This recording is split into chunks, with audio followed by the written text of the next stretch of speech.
एक शांत और पवित्र सुबह थी। कोलकाता की गलियों में सूर्य की किरणें धीरे धीरे फैल रही थीं।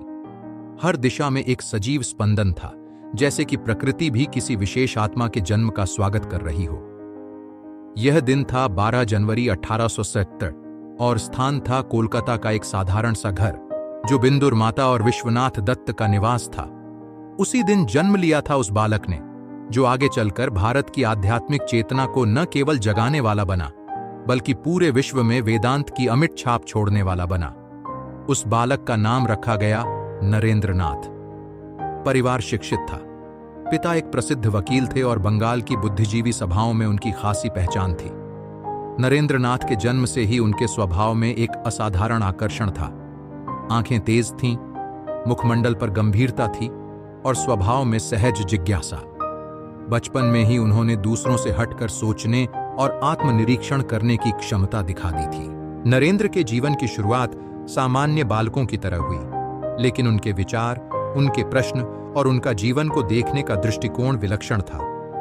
वे अक्सर अपनी मां से गहन प्रश्न पूछते, ईश्वर कहाँ है? हम क्यों पैदा हुए हैं?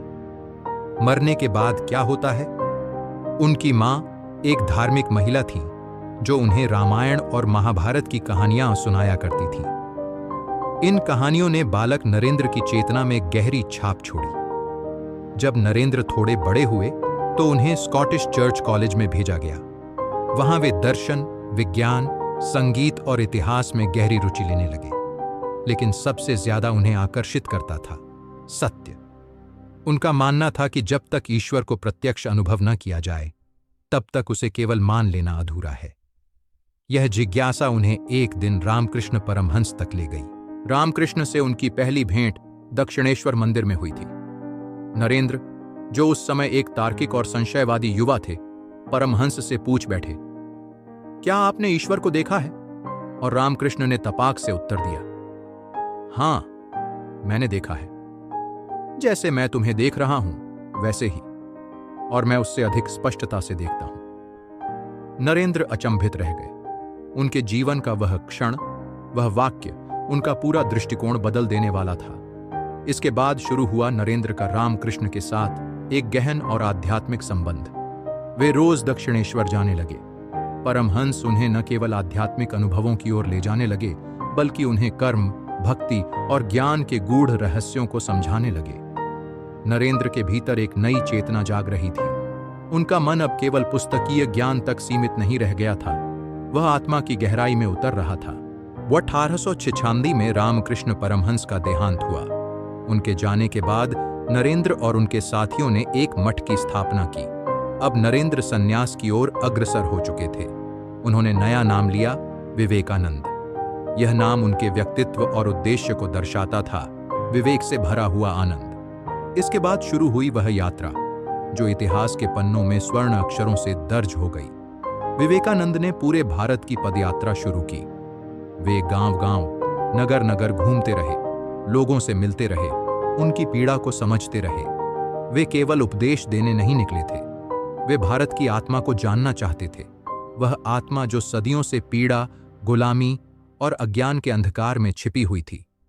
कभी वे राजस्थान की तपती रेत पर चले, तो कभी हिमालय की बर्फीली चोटियों पर। कभी वे दक्षिण के मंदिरों में ध्यान करते, तो कभी गांव की छोटी छोटी झोपड़ियों में रात्रि बिताते। उन्होंने भारत को केवल देखा नहीं, उसे जिया। और इसी अनुभव ने उन्हें भारत की असली ताकत का एहसास कराया, उसकी आध्यात्मिकता, उसका वेदांत। 1833 का वर्ष आया। शिकागो में विश्व धर्म महासभा का आयोजन होने वाला था। विवेकानंद ने तय किया कि वे भारत का प्रतिनिधित्व करेंगे, लेकिन रास्ता आसान नहीं था। पैसों की कमी थी। कई जगह से उन्होंने मदद मांगी। अंततः कुछ राजा महाराजाओं की मदद से वे अमेरिका के लिए रवाना हुए। जब वे शिकागो पहुंचे तो उन्हें पता चला कि सम्मेलन में भाग लेने के लिए कोई आधिकारिक निमंत्रण और अनुशंसा पत्र चाहिए। उनके पास कुछ नहीं था। उन्होंने कई दिन बिना भोजन के स्टेशन पर गुजारे, लेकिन उनका आत्मविश्वास अडिग था। एक अमेरिकी प्रोफेसर ने उनकी योग्यता को पहचाना और अनुशंसा पत्र दिलवाया। 11 सितंबर 1893 का वह ऐतिहासिक दिन आया। विवेकानंद मंच पर खड़े हुए। उन्होंने जब अपने भाषण की शुरुआत की, sisters and brothers of America, तो पूरा सभागार कई मिनटों तक तालियों से गूंज उठा। उस एक वाक्य ने अमेरिका की जनता को जीत लिया। एक सन्यासी जिसने भारत की धरती से चलकर आध्यात्मिकता का संदेश पश्चिम तक पहुंचाया था, वह अब पूरी दुनिया का प्रेरणा स्रोत बन चुका था। विवेकानंद ने उस मंच से केवल वेदांत की बात नहीं की, उन्होंने भारत की आत्मा, उसकी सहिष्णुता और उसकी आध्यात्मिक परंपरा का बखान किया। उन्होंने बताया कि भारत कभी भी आक्रमणकारी नहीं रहा। उसकी संस्कृति में सर्वे भवन्तु सुखिनः का भाव है। वह केवल देना जानता है, ज्ञान, प्रेम और करुणा। शिकागो के बाद विवेकानंद ने अमेरिका और यूरोप में कई व्याख्यान दिए। उन्होंने योग, ध्यान, वेदांत और भारतीय जीवन दर्शन को वैज्ञानिक ढंग से प्रस्तुत किया। उन्होंने धर्म को कर्म से जोड़ने की बात की। जो ईश्वर को मंदिर में खोजते हैं, वे केवल मूर्तियों को पूजते हैं। सच्चा ईश्वर गरीबों की सेवा में है, पीड़ितों की मदद में है। उनके ये विचार पश्चिम के लोगों के लिए नए थे, लेकिन उनकी भाषा, उनका तर्क और उनकी सादगी सब कुछ प्रभावशाली था। उन्होंने पूर्व और पश्चिम को जोड़ने का एक सेतु बनाया, एक ऐसा सेतु जो आज भी भारत की आध्यात्मिक छवि को दुनिया में प्रतिष्ठित करता है। अमेरिका में स्वामी विवेकानंद की प्रसिद्धि दिन प्रतिदिन बढ़ती जा रही थी। एक भारतीय सन्यासी जिसने न तो कोई राजनैतिक पद लिया था, न कोई दौलत बटोरी थी, केवल अपने ज्ञान, विचार और आत्मबल से लाखों लोगों को मोहित कर रहा था। उनका प्रभाव केवल धर्म के क्षेत्र में नहीं था, बल्कि जीवन शैली, चिंतन और समाज की रचना तक पर दिखाई देने लगा था। उन्होंने न्यूयॉर्क, डेट्रॉइट, लॉस एंजलिस और बोस्टन जैसे शहरों में कई व्याख्यान दिए। वे अमेरिका के बड़े बड़े विश्वविद्यालयों में आमंत्रित किए जाने लगे। उनके भाषणों में वैज्ञानिकता और आध्यात्मिकता का अद्भुत मिश्रण होता था। वे वेदांत को केवल रहस्यवाद नहीं बनाते थे, बल्कि उसका तर्क संगत और व्यावहारिक स्वरूप प्रस्तुत करते थे। एक बार किसी ने उनसे पूछा, क्या आप ईश्वर में विश्वास करते हैं? उन्होंने उत्तर दिया, मैं उस ईश्वर को नहीं मानता जो केवल मंदिर में बंद हो। मैं उस ईश्वर को मानता हूं जो हर मनुष्य में जीवित है, विशेष रूप से उस गरीब, भूखे और पीड़ित में, जिसे समाज ने नकार दिया है। उनका यह उत्तर किसी उपदेश से कहीं अधिक एक क्रांतिकारी सोच का दर्पण था। उन्होंने अमेरिका में वेदांत सोसाइटी की स्थापना की। इसका उद्देश्य था भारतीय दर्शन, योग, ध्यान और सेवा की भावना को पश्चिमी समाज तक पहुंचाना। यह संस्था आज भी अमेरिका और अन्य देशों में सक्रिय है और स्वामी विवेकानंद के विचारों का प्रचार प्रसार कर रही है। लेकिन पश्चिम में इतनी मान्यता और सम्मान मिलने के बावजूद विवेकानंद का मन बार बार भारत लौट जाने को बेचैन रहता था। उन्हें याद आती थी भारत की वह भूमि जो भले ही गरीब हो, लेकिन आत्मा से धनी थी। वे जानते थे कि भारत को केवल विदेशी पूंजी या औद्योगिकीकरण नहीं, आत्मबोध और जागरूकता की जरूरत थी। 1899 में स्वामी विवेकानंद भारत लौटे। जब उनका जहाज भारत की तटरेखा पर पहुंचा तो हजारों लोगों ने उनका स्वागत किया। कलकत्ता, मद्रास, बंबई और लाहौर जैसे शहरों में उनके सम्मान में जुलूस निकाले गए। उन्हें भारत का नायक माना जाने लगा, लेकिन वे इन सब से निरपेक्ष रहते। उनका ध्यान उस कार्य की ओर था जिसके लिए वे जन्मे थे। भारत पहुंचने के बाद उन्होंने युवाओं को संबोधित करते हुए कहा, उठो, जागो और तब तक मत रुको जब तक लक्ष्य की प्राप्ति न हो जाए। यह केवल एक नारा नहीं था, यह भारत की युवा चेतना के लिए एक मंत्र था। उन्होंने युवाओं से कहा कि वे केवल डिग्रियों और नौकरी के पीछे न भागें, बल्कि आत्मबोध, सेवा और समाज निर्माण को जीवन का ध्येय बनाएं। स्वामी विवेकानंद का मानना था कि शिक्षा का उद्देश्य केवल रोजगार नहीं होना चाहिए, बल्कि वह मनुष्य को अपने अस्तित्व, कर्तव्य और समाज के प्रति उत्तरदायित्व का बोध कराए। उन्होंने कहा, ऐसी शिक्षा नहीं जो मनुष्य को निर्भीक और आत्मनिर्भर न बना सके। 1897 में ही उन्होंने बेलूर मठ की स्थापना की। यह स्थान गंगा के तट पर स्थित था और यहीं से रामकृष्ण मिशन का कार्य विस्तार हुआ। इस मिशन का उद्देश्य था सेवा, शिक्षा और अध्यात्म का समन्वय। रामकृष्ण मिशन ने न केवल धार्मिक कार्य किए, बल्कि आपदाओं के समय राहत पहुंचाई, स्कूल और अस्पताल खोले और अनाथ बच्चों के लिए आश्रय बनाए। स्वामी विवेकानंद का दृष्टिकोण समावेशी था। वे हिंदू थे, लेकिन उनका हृदय सभी धर्मों के लिए खुला था। उन्होंने कहा, हम किसी भी धर्म को न तो अस्वीकार करते हैं, न ही किसी को सर्वोच्च मानते हैं। हम सबको एक ही सत्य की विभिन्न अभिव्यक्तियां मानते हैं। यह दृष्टिकोण उस समय के कट्टरता और सांप्रदायिकता से बहुत ऊपर था। एक दिन किसी व्यक्ति ने उनसे पूछा, आप वेदांत की इतनी बातें करते हैं, लेकिन गरीब आदमी को इससे क्या लाभ? विवेकानंद ने उत्तर दिया, वेदांत केवल पुस्तकों की बात नहीं है। अगर तुम्हारा ध्यान, तुम्हारा साधना किसी भूखे को रोटी नहीं दे सकता, तो वह साधना अधूरी है। उनके लिए धर्म का अर्थ केवल आत्मा की मुक्ति नहीं था, बल्कि समाज की सेवा और हर जीव में ईश्वर का दर्शन करना था। उन्होंने जाति, वर्ण और ऊंच नीच के भेद को सिरे से नकारा। वे कहते थे, तुम्हारे शरीर का रंग भिन्न हो सकता है, लेकिन आत्मा का रंग एक है। वह न तो ब्राह्मण है, न शूद्र, न ईसाई, न मुसलमान। वह केवल आत्मा है, जो सदा शुद्ध, मुक्त और अनंत है। स्वामी विवेकानंद का जीवन अत्यंत सादा था। वे आलीशान महलों में ठहरने के बजाय झोपड़ियों में रहने को प्राथमिकता देते थे। उन्होंने एक बार कहा, भारत की आत्मा झोपड़ियों में बसती है। जब तक तुम उस आत्मा तक नहीं पहुंचोगे, तब तक भारत को नहीं जान पाओगे। उनकी दृष्टि केवल वर्तमान पर नहीं थी, वे भविष्य के निर्माण की सोचते थे। उन्होंने कहा था, मुझे 100 युवा चाहिए जिनमें आग हो, जो निस्वार्थ भाव से समाज के लिए काम करे, और मैं भारत को पुनः विश्व गुरु बना दूंगा। उनकी यह बात आज भी प्रेरणा देती है। स्वामी विवेकानंद को केवल साधु कहना उनके व्यक्तित्व को सीमित करना होगा। वे एक समाज सुधारक, शिक्षाविद, विचारक और नेतृत्वकर्ता थे।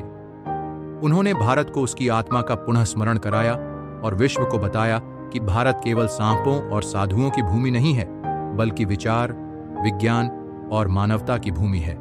उनकी यात्राएं, उनके भाषण और उनका जीवन सब कुछ केवल प्रेरणा नहीं, एक क्रांति थी। एक ऐसी क्रांति जो बिना तलवार, बिना रक्तपात, केवल विचारों से लड़ी गई थी। उन्होंने जीवन को ईश्वर की पूजा माना और सेवा को धर्म का सर्वोच्च रूप। उनकी भाषा में ओज था, लेकिन हृदय में करुणा। उनकी आंखों में ज्ञान था, लेकिन चेहरा विनम्रता से झुका हुआ। उन्होंने कहा, यदि तुम ईश्वर को खोजते हो तो अपने भीतर झांको। अगर वह वहां नहीं है तो कहीं भी नहीं मिलेगा। विवेकानंद केवल अतीत के गौरव की बात नहीं करते थे, वे वर्तमान की चुनौतियों और भविष्य की संभावनाओं को भी देख रहे थे।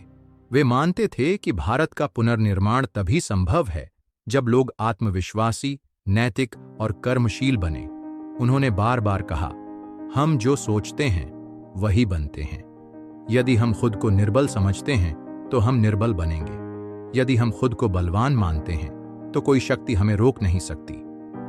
उनका यह दृष्टिकोण मनोवैज्ञानिक और व्यावहारिक दोनों था। उन्होंने आत्मा की शक्ति को केवल ध्यान या साधना में सीमित नहीं रखा, बल्कि जीवन के हर क्षेत्र में उसका उपयोग करने को कहा।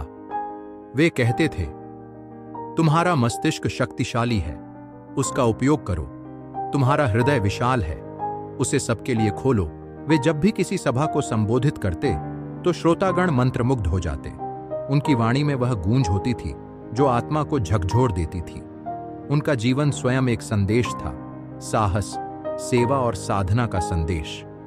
एक बार किसी अंग्रेज पत्रकार ने उनसे पूछा, आप इतने प्रभावशाली क्यों हैं? विवेकानंद ने मुस्कुराकर कहा, क्योंकि मैं अपने लिए कुछ नहीं चाहता। यही उनका सबसे बड़ा बल था, निस्वार्थता। स्वामी विवेकानंद का जीवन बाहर से जितना तेजस्वी और सफल प्रतीत होता था, भीतर से उतना ही संघर्षमय और तपस्वी था। वे केवल भाषण देने वाले संत नहीं थे, बल्कि हर उस पीड़ा को भीतर समेटे हुए थे जो समाज में किसी भी पीड़ित के मन में उठती थी। उनके भीतर एक द्वंद्व चलता रहता था, एक ओर राष्ट्र के पुनर्जागरण की जिम्मेदारी और दूसरी ओर उनका क्षीण होता हुआ स्वास्थ्य। लगातार यात्राएं, व्याख्यान और मानसिक चिंतन उनके शरीर पर प्रभाव डाल रहे थे, परंतु उनका उत्साह कभी क्षीण नहीं हुआ। वे कहते थे, जब तक मेरा शरीर काम कर सकता है, मैं उसे राष्ट्र और मानवता की सेवा में अर्पित करता रहूंगा। उनका यह संकल्प किसी तपस्वी की तरह था जो स्वयं को भस्म करके प्रकाश फैलाता है। बेलूर मठ में उनका दिन बहुत सादा लेकिन अनुशासित होता था। वे प्रातः 4 बजे उठते, 4:30 तक ध्यान करते और फिर गंगा किनारे भ्रमण के लिए निकल जाते। वहां वे अकेले बैठते, जल को निहारते और गहन चिंतन में लीन हो जाते। कई बार शिष्यों ने उन्हें उस अवस्था में देखा जहां वे न बोलते थे, न हिलते, जैसे कोई गूढ़ साधना चल रही हो। बेलूर मठ के भीतर उनका कमरा अत्यंत साधारण था। एक खाट, एक मेज, कुछ पुस्तकें और एक दीपक। परंतु उन दीवारों में जो विचार जन्म लेते थे वे संपूर्ण भारत और विश्व को दिशा देने वाले सिद्ध हुए। उन्होंने युवाओं को विशेष रूप से प्रेरित किया। वे कहते थे, युवा वह शक्ति है जो यदि सही दिशा में लग जाए तो राष्ट्र को अमर बना सकती है। स्वामी विवेकानंद का मानना था कि भारत की समस्या केवल गरीबी या विदेशी शासन नहीं है, बल्कि आत्महीनता है। लोग स्वयं को कमजोर मान चुके हैं, अपने अतीत से कट चुके हैं और आत्मा की शक्ति को भूल चुके हैं। उन्होंने कहा, पहले खुद को जानो, फिर ईश्वर को जानना सहज हो जाएगा। उन्होंने भारत के लोगों से आह्वान किया कि वे अपनी संस्कृति, अपने ज्ञान और अपनी आत्मा पर विश्वास करें। उन्होंने कहा, तुम्हारा अतीत स्वर्णिम था, तुम्हारा वर्तमान संघर्षमय है, लेकिन तुम्हारा भविष्य उज्जवल हो सकता है यदि तुम में आत्मविश्वास हो। इसी विश्वास के साथ उन्होंने भारतीय संस्कृति को पश्चिम में पहुंचाया। उनके व्याख्यान केवल धार्मिक नहीं होते थे, वे समाज, शिक्षा, विज्ञान और मानवता के समग्र दृष्टिकोण से भरे होते थे। वे कहते थे, वेदांत केवल जंगलों में ध्यान लगाने की बात नहीं करता, वह कहता है, तू खुद ईश्वर है, तो उठ और संसार की सेवा कर। स्वामी विवेकानंद की एक और विशेषता थी उनकी भाषा। वे जितनी सरलता से बात करते थे, उतनी ही गहराई से उसकी छाप लोगों पर पड़ती थी। उन्होंने कहा, ईश्वर को मंदिरों में मत खोजो, उसे गरीबों, अनाथों और दुखियों में खोजो। जो भूखे को रोटी नहीं दे सकता, वह ध्यान में क्या पाएगा। उन्होंने अपने जीवन में किसी भी धार्मिक आडंबर को स्वीकार नहीं किया। वे कहते थे, धर्म का काम लोगों को जोड़ना है, तोड़ना नहीं। अगर तुम्हारा धर्म तुम्हें दूसरों से घृणा करना सिखाता है तो वह धर्म नहीं, अज्ञान है। उनके इस दृष्टिकोण ने लाखों लोगों को अपने भीतर झांकने के लिए प्रेरित किया। स्वामी विवेकानंद का संपर्क कई समकालीन महापुरुषों से भी हुआ। रविंद्रनाथ ठाकुर, जमशेदजी टाटा, राजा अजीत सिंह और अन्य कई विचारकों ने उनके साथ संवाद किया। जमशेदजी टाटा के साथ उनके एक संवाद ने आगे चलकर भारतीय विज्ञान संस्थान की नींव रखी। विवेकानंद ने विज्ञान और धर्म को दो विरोधी धाराएं नहीं, बल्कि एक ही नदी की दो धाराएं माना। उनकी यात्राओं के दौरान वे आदिवासी गांवों में भी गए, वहां के लोगों की स्थिति देखी। उन्होंने कहा, यह भी भारत है। जब तक इनकी आंखों में उजाला नहीं आता, तब तक भारत स्वतंत्र नहीं कहलाएगा। उन्होंने सेवा को साधना कहा और इसे ही सच्चा वेदांत बताया। स्वामी विवेकानंद का दृष्टिकोण स्त्रियों के प्रति भी अत्यंत जागरूक था। उन्होंने कहा, एक पक्षी केवल एक पंख से नहीं उड़ सकता। भारत की उन्नति तब तक संभव नहीं जब तक स्त्रियां शिक्षित, आत्मनिर्भर और सशक्त न हों।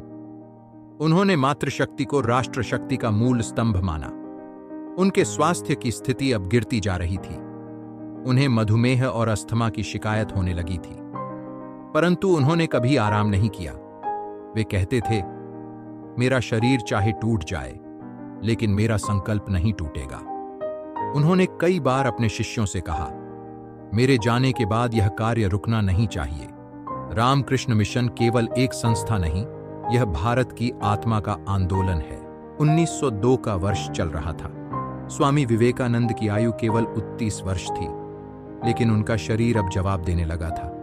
एक रात जब वे ध्यान में लीन थे, उन्होंने अपने शिष्य को बुलाकर कहा, मुझे अब अधिक समय नहीं है, लेकिन मैं निश्चिंत हूं कि जो कार्य मैंने शुरू किया है वह रुकने वाला नहीं है। उस रात 4 जुलाई 1902 को स्वामी विवेकानंद ने अपना नश्वर शरीर त्याग दिया।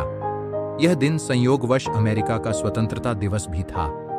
जिस व्यक्ति ने भारत की आत्मा को स्वतंत्रता, आत्मबल और चेतना का संदेश दिया था, उसने भी उसी दिन अपनी यात्रा पूर्ण की।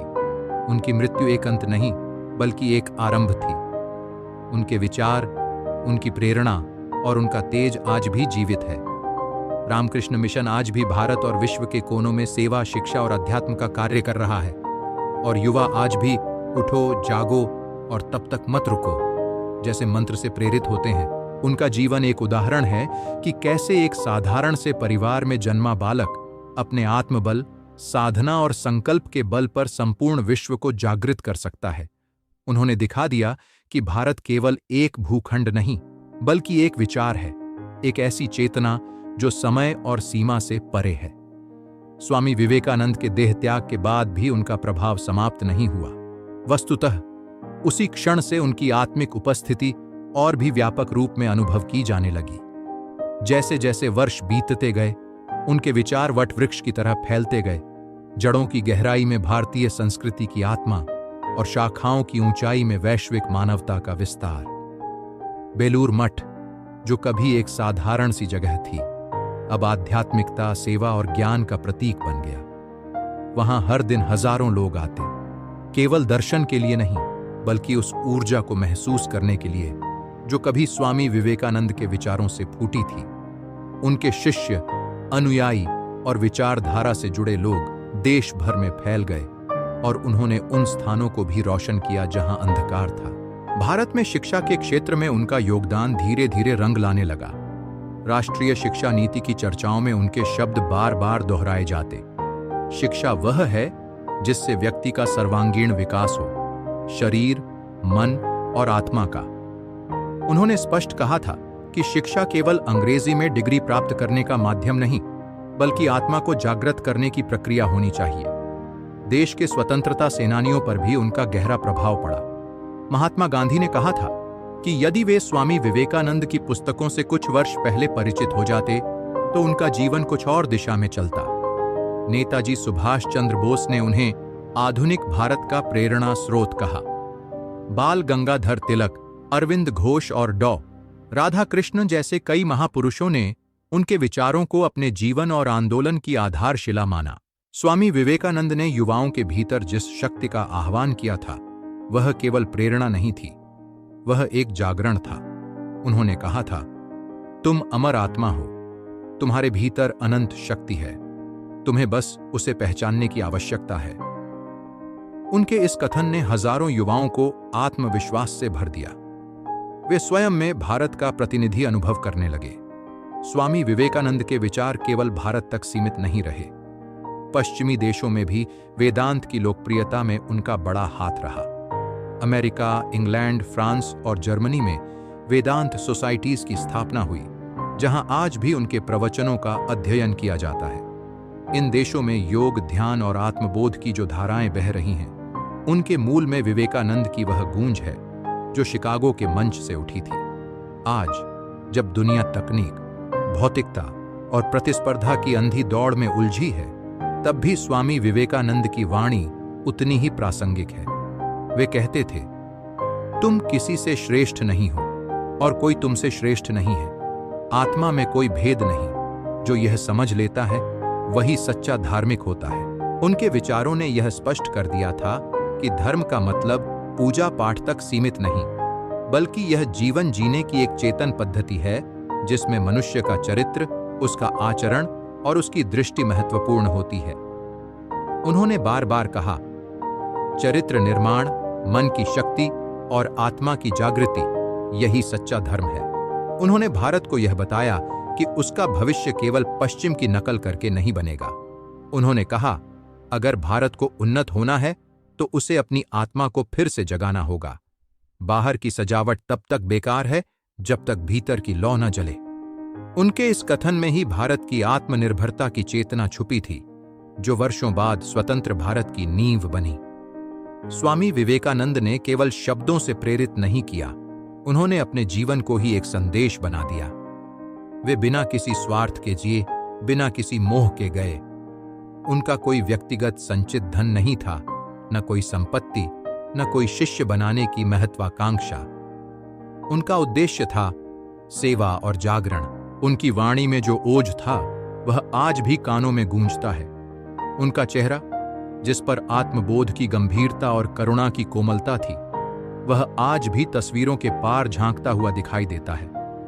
उनकी दृष्टि, जो कभी भारत के ग्रामीण अंचलों में बच्चों की भूख देखती थी, वह आज भी उन नजरों में उतरती है जो बदलाव की चाह रखते हैं। उनका जीवन एक दीपक था जो स्वयं जलकर दूसरों को प्रकाश देता रहा। उन्होंने दिखाया कि कैसे एक साधारण मनुष्य यदि संकल्प, साधना और सेवा से जुड़ जाए तो ईश्वर से भी महान बन सकता है। वे कहते थे, एक विचार को लो, उसे अपना जीवन बना लो, उसी के बारे में सोचो, उसी के सपने देखो, उसी में जियो। तुम्हारा मस्तिष्क, मांसपेशियां, शरीर सब उस विचार से भर जाना चाहिए। यही सफलता का मार्ग है। भारत सरकार ने 12 जनवरी, उनके जन्मदिन को राष्ट्रीय युवा दिवस घोषित किया। यह दिन केवल एक स्मृति नहीं, बल्कि उस संदेश का पुनः उद्घोष है जो हर युवा को उसकी शक्ति, उसकी जिम्मेदारी और उसके उद्देश्य का बोध कराता है। आज भी जब कोई युवा आत्मविश्वास की तलाश में होता है, जब कोई शिक्षक शिक्षा की परिभाषा खोजता है, जब कोई साधक आत्मबोध की प्यास लेकर चलता है, तो विवेकानंद उनके साथ होते हैं। उनकी पंक्तियां, उठो, जागो और तब तक मत रुको जब तक लक्ष्य की प्राप्ति ना हो जाए, आज भी प्रेरणा की अमर ज्वाला की तरह जल रही है। स्वामी विवेकानंद चले गए, लेकिन वे रुके नहीं। वे जीवित हैं, हर उस विचार में, हर उस सेवा में, हर उस संकल्प में जो आत्मा को जागृत करता है और मानवता को जोड़ता है। वे भारत की आत्मा हैं, वे विश्व की वाणी हैं। वे हैं, रहेंगे और प्रेरणा बनकर हर युग को दिशा देंगे।